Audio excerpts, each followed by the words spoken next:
And welcome everyone to the Circle Debate Podcast. This is the host of DBS1 Ivan C. And today, ladies and gentlemen, I am joined by an incredible guest that I have on the show today because, man, she is coming with you hard because she's the baddest chick on the planet. Especially she is bowed down to the ruler in Danika's world because she's Danika 3 belts, ladies and gentlemen, especially the PCW Ultra Women's Champion. Ladies and gentlemen, help me welcome Danika Della Rouge. How were you today? Hello, I am doing great. I'm doing fabulous. I have my 3 belts. I have my PCW Ultra Women's Championship belt. So I feel like I'm on top of the moon right now. Absolutely. You're on top of the moon. And what a roller coaster of a journey that you have. And wanted to ask briefly, so can you say that winning the PCW Ultra Women's Championship has been your defining moment in professional wrestling so far? Or what is it that has been like right now your defining moment currently? I definitely would say that is one of my defining moments just because I haven't actually debuted at PCW Ultra. So the fact that I have their belt says a lot. Absolutely. And I really do. That is something special that I don't think many women or people can say. Oh, yeah, definitely. And I mean, you have 2 upcoming challenges. I mean, you're defending it, coming up on April 30th on Defy, against Kikyo. So how are you preparing for that match? And as well preparing for, PCW Ultra on May 13th, a new beginning as you're defending it as well as once you retain, which I'm assuming you are, and, facing Viva Van, Falls Count Anywhere. So how are you preparing for these 2 upcoming challenges that you have? Yeah, well, the first one at Defy, I feel like is more of a pity match for Kikyo. She hasn't really been doing much. So, when I heard about it and they had posted that would be the match, I was like, okay, it's fine. I don't have anything to worry about. I've had a match with Kikyo. Kikyo hasn't seen this side of me aside from the last interference, and she was not ready for that. So when it comes to that match, I feel like I don't really have anything to plan or worry about.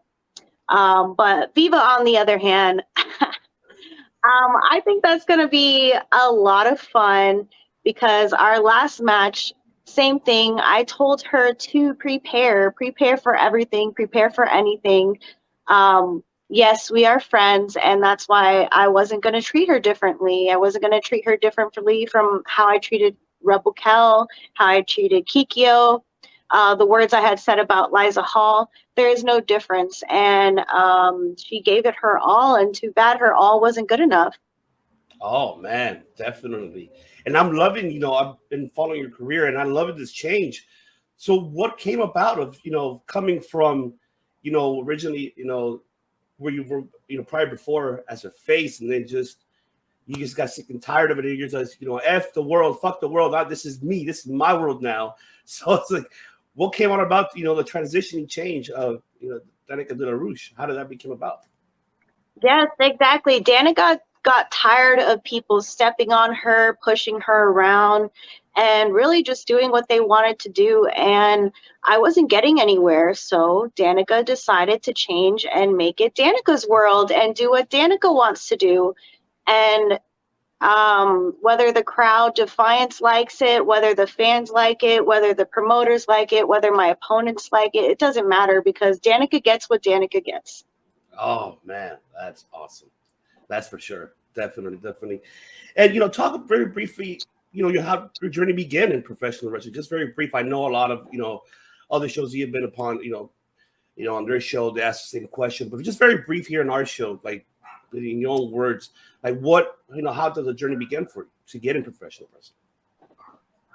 Yeah, wrestling was definitely something new for me. I did do the amateur style wrestling, which was a lot of fun. And I feel like that was the beginning of this persona because amateur wrestling is slightly different. It's about dominance, it's about strength, it's about like technique and like who's better and not worrying about people's feelings. It's about winning. And I feel like that should have been a sign for me at first, and it took me a while, to get there, to get where I'm at now. But I feel like that's where it had started. Even before that, doing sports, I feel like wrestling is just more of my style. It's more aggressive. It's more like in your face. And then having great trainers such as Buddy Wayne, I'm so glad I started with him. I realized that that's the way that I needed to start training, Right. is that type of person who's caring, who's very motivating and supportive behind you, even when you like you're trash. Because at the beginning you feel like it's great, you record it, and you're like, "Ooh, that was amazing." Later on, you're like, "Wow, that was really bad." But still having somebody like support you and be there, that was great. Doing lucha libre, being trained by Professor Jose. I'm so grateful to have learned lucha because it's a whole new style. Not many women do it. Right. And then also being able to learn and train under Rikishi, which Viva actually introduced me to. That was like another great thing for me to do and reassure the way that I've been training is the right way. And so that's pretty much it. Just putting my foot in the door at chances that I get, taking the opportunities that come to me, um, because sometimes they don't come twice. Right. So you need to take them, or they might slip through, and then you won't get it for another couple years. That's So right. Definitely, that's right. Um, but how was it like? What was your first match? So was it a tag match, or was it singles, or like your first ever, pro wrestling match? Like, what was it, a singles or a tag? And then how was the first time the first time stepping into the ring and performing in front of I would say 100, 200 people, maybe a little bit more. How was that experience for the first time? yes, my first match was a singles match with Johnny Flynn. He's actually a really great wrestler. I wish like more people knew about him, more people gave him a chance. But it was in Canada for Invasion Pro Wrestling. I think it was actually maybe 4 years ago from the 27th of April of when I had my very first match. And it was in front of 300, 500 plus people. So I was terrified. The nerves didn't kick in until like maybe closer to when the show started. And then I'm like, I get the shakes. I'm nervous. I'm like, what am I doing? And then, as soon as I open the curtains, everything drops. Like all my nerves, everything goes away. And I go from me outside of wrestling to like, all right, like it's just a whole different person. And it's definitely an experience that like I feel like you don't really get, or you like, I'm sure you could get it like in other instances or different ways, but I've never had that kind of feeling before. And that's just how it really started. And that was the day that I knew that I was going to keep wrestling and this was going to be something for me. I had told myself before, if this goes bad, like this isn't for me. If I blank, then like this isn't it. And I didn't blank and everything went great. And that was just the day that I knew that I was going to keep doing this and I was going to be somebody.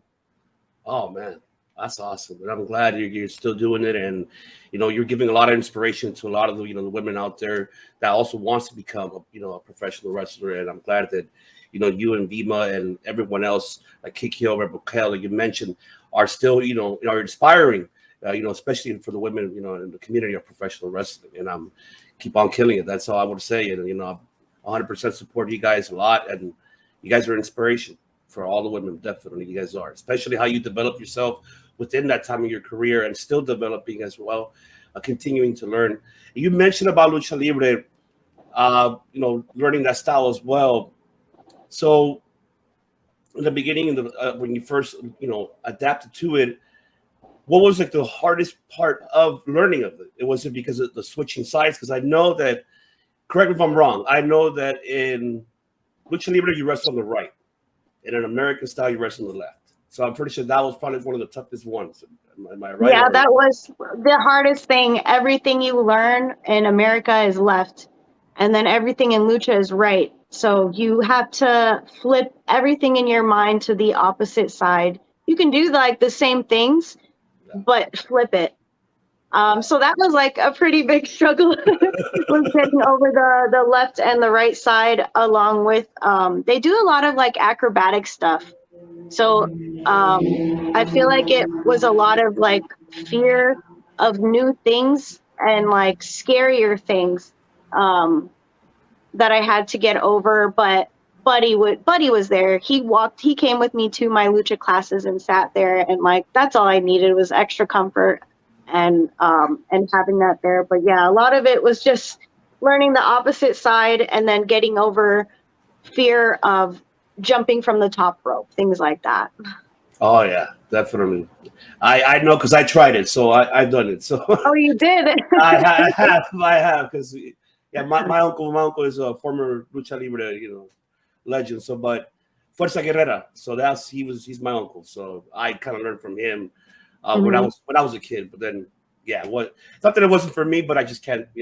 Injuries, I can't do it. So I'd rather be a spectator, more of an analyst, you could say. So that's why I kind of stepped out in the ring performing. But I commend you and I kudos to you for learning that stuff. It's difficult. It is. It is extremely difficult. One thing that I love of what you did, during your career, and talk to us about more about it. When you went to South Korea, when you went to PWS, Pro Wrestling Society, South Korea, I follow their channel and see it, and you were there before as well. So how was that experience out there in South Korea? And how was like the culture, and then with the pro wrestling fans out there in South Korea? Yeah, unfortunately it was during COVID, so we didn't really get to have a crowd.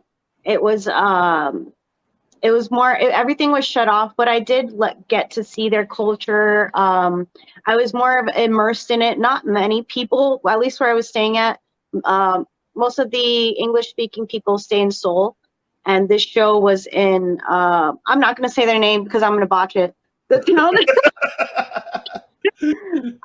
But yeah, it was a different part of South Korea, so no one really spoke English. I had to like navigate my own way, but luckily there were actually a handful of American speaking wrestlers there, so we could speak through it. And then a lot of broken English, like no, yes, this, boom, boom, boom, like things like that. You just speak, or like movements you understand. But I feel like their style wasn't too different. It was a little bit. It was a mix of the Japanese style and then also the American style, and then maybe like two workers there that enjoyed lucha, so then they try to incorporate that into their style too. So it didn't feel too far off from what I've already been doing. That's awesome. That's awesome. And how did you enjoy their food out there? Like, how was that experience? Like, just having their food and getting to know just their culture. How was that as well, like for you? Yes, Korean barbecue was amazing, amazing. I was scared to kind of go on my own and go to restaurants and order my own food because there were no pictures, and then I don't know the language, so I'm like, what am I ordering? So I would only really go with the promoter or like other wrestlers, and then ask them like, what is this? And or I'll be like, hey, I like chicken, I like beef, not too much of a fan of seafood, so what can I get on here? That's So that's awesome. And would you go back again now that I'm hoping that they're opening up? I know that certain countries, countries are still going through the pandemic situation. It's still been overwhelming for them. Like Japan, for instance, is mainly one of them, which is difficult for them. But if South Korea is actually, if they're reopened completely, would you go back and wrestle for PWS? yeah, I definitely would. I definitely like to see their progress based off of where they came, because I think there's only like two promoters, two shows really in Korea, but PWS is the one that is thriving. So I'd like to see how far they'd come. I definitely would love to wrestle in front of a crowd for the first time over there. I know they did open back up, but I think they actually ended up shutting back down. So they might be open again, or they might be like on the road to opening right back up. But I would love to go over there and wrestle for them and put on just like a great show and just talk with everyone again. Awesome, awesome. And talk about as well your relationship with Defy. I mean, honestly, for me, you are the staple of Defy in that overall in that promotion.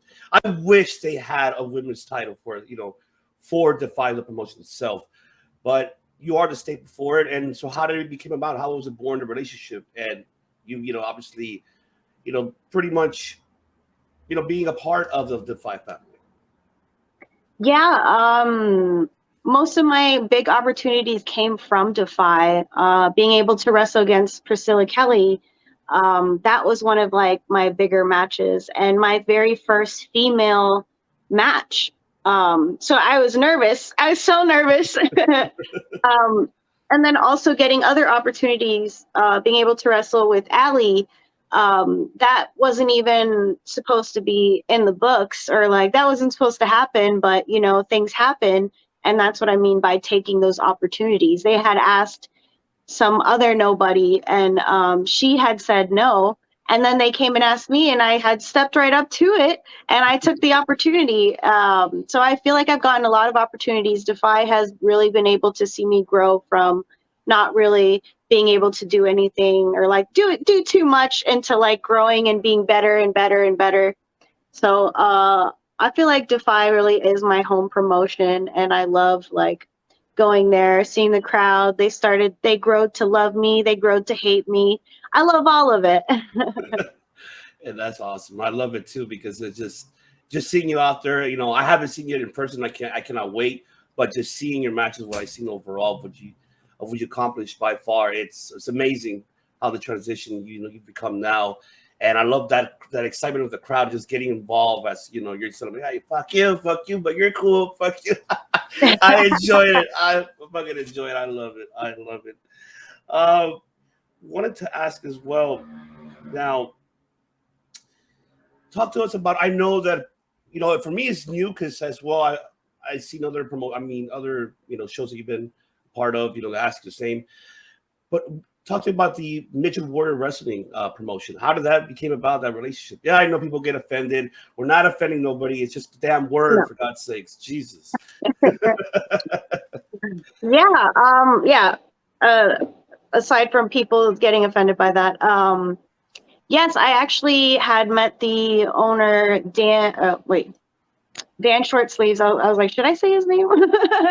And I had met them at a separate show, Agri Fair, up in Canada again, and he liked the stuff that I was doing, and we talked about it. And at the time, Buddy Wayne's wife, Shauna, was my agent, because the way that she brings her students, she likes to make sure they're protected and not just thrown into something, possibly hurting them, and then having to start all over as soon as you just come out. And so she was my agent. And I had spoke with him. I'm like, if you would like to book me or anything in the future, please speak with Shauna. And he was 100% for it. They spoke, and it really just grew from there. I started doing his shows, and really like we've been going everywhere. Like we've been on tour every year, going to New York, going to Texas, going Canada, pretty much everywhere you can think of. We've been traveling around, and it's really so much fun, and it's like family based. It feels like kind of wrestling where we all like just stay together, and then we'll all have fun. We'll all go to like a theme park together, or we'll all go, most of the time, sometimes it's at a fair, and there'll be like a bunch of animals, and that's like some of my favorite things are animals. So I feel like I have a lot of fun with them. We work really great shows in casinos. Like we do a lot, and he really takes care of us. So I feel like that's like a really great promotion that I had gotten into surprisingly. And I meet the height requirement, which is 5'2" and under. So I'm 5'1", so I just made it. Oh man, I definitely got to check them out. I got to see definitely the shows. Another question that I had. So what inspired I'm not sure if you grew up with the Attitude Era, I don't know, but what inspired, to develop your character, like yourself? Who inspired you to develop that? Or who do you see like the examples that you're able to give yourself to, like, in professional wrestling? I don't know if you grew up with the Attitude Era or with WCW or ECW, or maybe let's see what maybe out in the women's division, lucha libre before. So what inspired you to develop this character? Yeah, I think I kind of took bits and pieces from everything. I like the craziness that AJ Mendez has. I like Mickie James when she had her heel turn. I like the crazy, kind of psychotic women. And then I just amplified Danica, like myself outside of wrestling, as a person. And I'm not, I can be cool headed, but I'm also crazy, toxic. And I just amplified everything that I did and then looked at the wrestlers, Eddie Guerrero, when he turned a heel. So it's a bunch of a mix that lucha, the lucha libre women, watching some of their stuff and just picking little bits and pieces out of people and just kind of putting it together and figuring out who Danica really is. Oh, definitely. And it grew and it was born. And I fucking love it. I love it. And I'm loving it. And so out of all the matches you've been having so far right now, which one you could say that has been the highlight for you, like that you what would say you consider like what's one of your best matches by far? Which one you could say has it been as of this moment for you? Um, it's really hard to say like a best match because of like where I was at to where I am now. But I'd say my favorite matches is my first match. One of my matches with Rebel Kell when I was a babyface. I feel like we had an amazing match together. Wrestling with Lady Apache, that was just like amazing. Didn't Oh, know what happened. So I feel like that was really great. And then me and Vivo, we always kill it together. So those are always fun too. oh yeah, definitely. You guys have been killing it together. Such great chemistry you guys have, in the ring, and obviously outside of the ring it's different because you guys are both will be facing each other on May 13th. So I know that Rikishi had to just separate you guys during the WrestleMania weekend. I know that for sure. So I mean, oh man, so what are we going to be expecting on May 13th? So what are we going to be expecting? I mean, if I don't know if PCW Ultra will, I don't know what they will expect from me since they've never seen me. But from the people for Defy, they should know what to expect. They should know I'm going to bring everything. It's no disqualification. So, the weapons are going to come, everything I'm going to bring. And every time I have a match, especially as this new persona, I always up it one from the last match. So I brought a taser. I've brought changed. I brought just about everything. So it's just going to be a surprise and you're going to have to see it to believe Oh, it. hell yeah. I cannot wait. Awesome. Cannot wait. Now, let's see. If you haven't throughout, before the pandemic, because I don't want to count the pandemic situation. I think we all been through it. But prior Mhm. to that, any funny, any funny moments you had throughout your career, or what you've seen, or that you could share actually, as just a matter of fact. So, do you have any funny stories throughout, going to different promotions? Anything that happened that maybe you can make, you could share it to the world? Any funny moments throughout the career?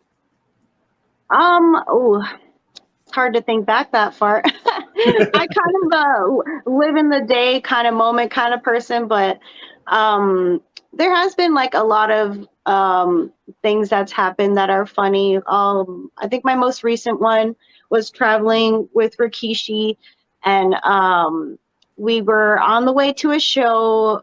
We weren't booked on it, but he was doing a signing, and I was also there, and was going to be sitting with him selling my stuff too. And we were supposed to get picked up by by these by the shows, like some of their training guys, and they ended up going to the wrong place. And so he's like, okay. And Rikishi is a really funny man. He loves to rib people. He loves to mess with people. And so that's exactly what he was doing. And then a car comes up and they come out the car like they're our driver, and we're like, okay. So we go and get in the car, and he's just kind of like saying yes to everything. Hmm. And like that's the only word he's saying. And we're like, okay. And then we're going to the show. We're running late on time. The show's gonna start soon, and we're like, wait. And at the top of his phone, it says like the price ends. And then we're like, wait, are we in an Uber? And then he's like, and we're like, you're going the wrong direction. And it turns out we got into Uber. And it was the slowest Uber driver ever. They didn't speak English, they spoke French. And Oh, so the whole time we're like, we're not gonna make this show. Rakishi's in the front seat, like zoom zoom, like you can go faster, zoom zoom, like you're in the left lane. And so the whole time it's just like it's jokes. And like, yeah, we should be stressing out. We are tight on time, but like there's nothing you can do but just like have fun and just like try and get there as fast as we can without stressing ourselves out. So that was one of my funnest like car rides anywhere. oh, that's so bad. Oh, I hate when that does happen. Someone else can't really speak the English language. It's like, and then sometimes you assume, oh, I'm español, and then you want to talk to them in Spanish. No, you don't speak Spanish either. Shit, que la chingada. I don't know what to tell them. Like, Yeah. it happens. It happens. So what does Della Rouge does, outside of wrestling? What is when you're not performing, when you're not doing anything, what are your hobbies? What do you do throughout the day that you're free? Most of my life really goes around wrestling, but I'll work my job. I'll go tan. For fun, I'll usually go to like not right now because my knee can't do it. But I would go to trampoline parks with the buddy guys. We'd be having fun, but also like working on flips, doing some wrestling moves, just having fun there. And then I was doing parkour, which is pretty fun and which also helps you work on wrestling. So most of the things that I do that are for fun kind of are for wrestling in the end. But I do like to go to the beach. I would go in the water, but it's too cold in Seattle, so that kind of cuts out half the fun. Oh, Yeah, I do play some games, but not too much because then I'll just get like engulfed in it, and then I don't want to do anything else. But I do love me some boba. So if anyone oh, brings me some like fruit boba, I am so happy. okay. I'll make sure to see if I can make that happen that day on the Yes. 13th. I'll make sure because I do have a favorite boba spot in Koreatown, so it's one of my favorites. So Yes. and what about your cheat day? What is your favorite meal that you can eat? If you can eat that every day, what would it be? Eat it every day. I love me some Peruvian food. Oh, Yeah, so I love green spaghetti and steak, and then I love this like papaluancaina. I'm not that's sure if that's what it's called. yeah, you said it right. But I love me some Peruvian food. I love me some Spanish food. I love all of it. Oh man, that's awesome. And your background, you don't want me to ask you. Your family, they're from your nationality, I would say, yeah. I mean, I am Peruvian and a little bit of Puerto Rican, and then a uh, mix like 5% here of this, 5% here of that. So really small percentages of pretty much everything else. oh, okay. Awesome, awesome. And so, how's your family taking this round? Are they 100% supportive that you're, doing this career as we speak right now? And I know certain other families are not, but is your family, are being 100% supportive of, following your dreams and your career at the moment? Yes, they are. They take when I had first started, they took me to all of my shows. They recorded all of my shows for me. They stayed throughout the whole matches. They're very supportive. If I need something, my mom will message me like, "Hey, I'm going out of town. Do you need some lashes? Do you need anything before the show? Do you need me to dye your hair?" So like everyone is very supportive. My sister, my mom, everyone's there for me. And that's really helpful, especially during my injury. Everyone was here helping me hand and foot. You mentioned about your injury. So you torn your ACL. Is that what it was? Correct? Yes, I tore my left knee ACL during the first day of the midget tour. I had torn it. And how's the recovery going so far right now? It's definitely doing a lot better. I did actually hurt it again, but it was more. I think it was more of like a little bit of a hyperextension because now it's back and good. Yeah, so it's a lot of like having to be careful because I'm at that stage of where you feel great and you can do everything, but internally your knee hasn't fully healed yet. So I have to be very careful. I won't be like 100% clear until June. Um, then I should be able to start taking the brace off during my matches. Oh, Um, yeah, it's been pretty hard. I still can't do a lot of things that I normally do because lucha libre is a lot of jumping and doing all that. So I've really had to switch up my style from acrobatics to like power moves. But it's an adjustment that everyone has to make when they do get injured because you will get injured eventually. You don't know when it's going to happen. You don't know what body part. It's a part of wrestling. oh, definitely. And I commend you. And wow, you're still doing it. I commend you for that. Really, really tough. Really, really tough for sure. I won't even be able to do that shit. I'll be whining about it. So that'll be me. But I am outside. I am at home. Yeah, whoever lives with me, they definitely got to hear it. So talk to me about the difference between training at Buddy Waves and then training at Knox Pro. I know that obviously Rikishi, he's harder than students. Buddy Wayne, I mean, just tell me how the difference between both of them. Like how is what's the difference between both of them as you're training at both academies. Yeah, it really surprised me. They are very, very similar in a lot of the ways that they train, which is the basics, the structure, saying you need to have the basics. You need to be able to roll before you can do anything else. Like things like that um, is very, very similar. Some things are different, like headlock takeover or like a hip toss is slightly different. But that's something I've already like heard about everyone. Like you choose your own ice cream flavor. There's different types. Like this is just like you pick what you like and what works for you.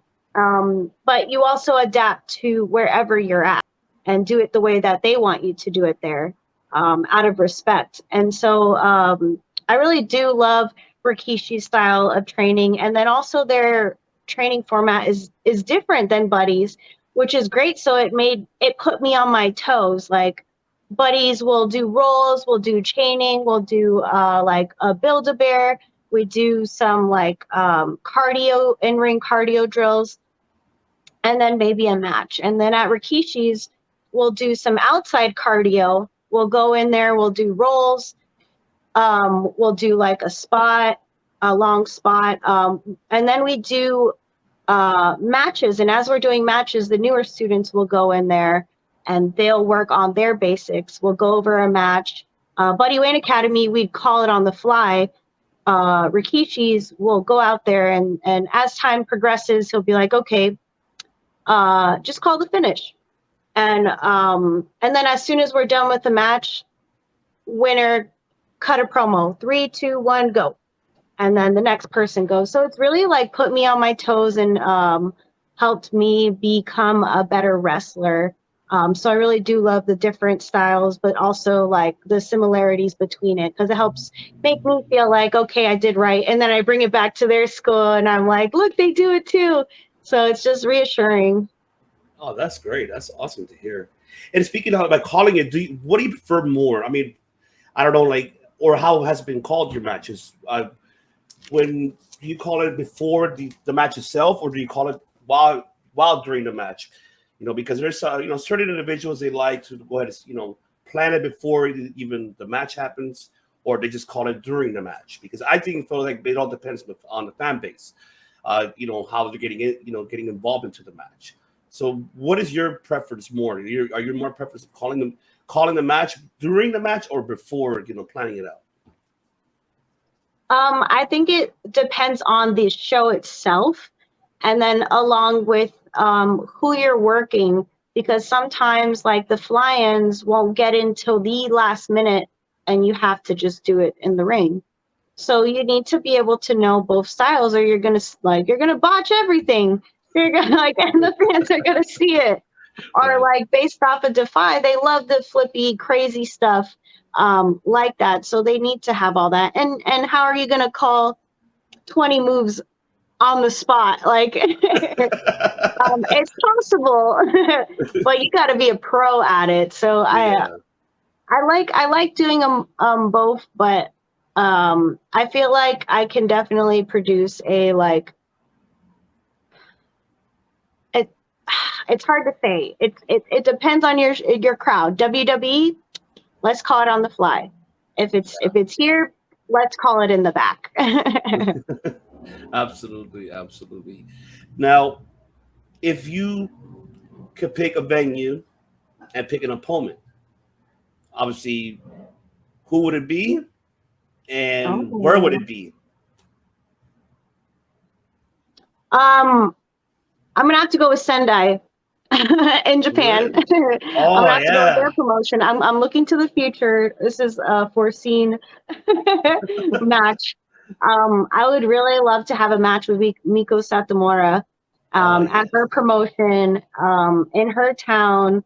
Um, I definitely need to get ready for that. Let me wrestle some of your guys, your students first, but I would love to have a match with her and just like absolutely kill it and see her different style and how she works and how different the crowd too is in Japan from like the American Japan. Is it quiet? Like I don't know.